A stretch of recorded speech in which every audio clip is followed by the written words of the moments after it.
Hey, let me tell you something important.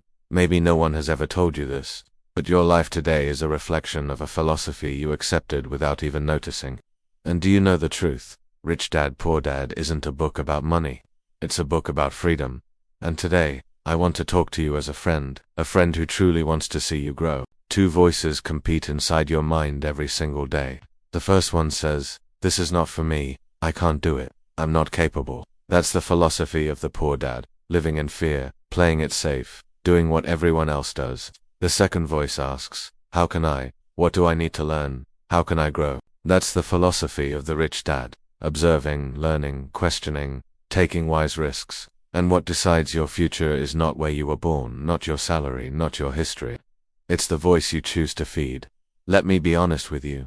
Some people spend their entire lives trading time for money, and they forget that time is the one resource you can never get back. The poor dad said, "Son, get a safe job." The rich dad said, "Son, build assets." And what are assets? They're things that keep working even when you're not. Knowledge, businesses, skills, investments, projects, digital products. The book challenges you to ask yourself, do you have assets, or just obligations? I want you to notice something. Most people aren't stuck because of lack of money, they're stuck because of fear. Fear of failing, fear of looking foolish, fear of investing, fear of starting late, fear of trying something new. The rich dad said, fearful people pay a high price.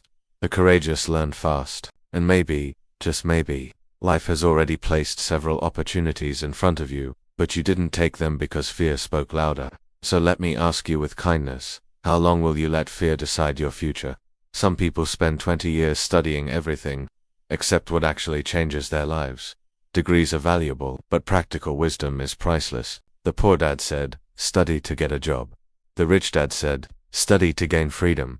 The book reveals a huge difference between learning to survive and learning to prosper. And that leads you to an essential question. What have you learned in the last 30 days that truly transformed your life? I want you to hear this carefully, because it can change everything. No one will build your freedom for you. No one will rescue you. No one will make decisions in your place. And this isn't a reason for fear, it's a reason for strength. The poor dad waited for a raise, waited for luck, waited for life to change.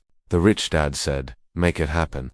Life responds to those who move, and maybe you're just waiting. But waiting changes nothing. Decisions do.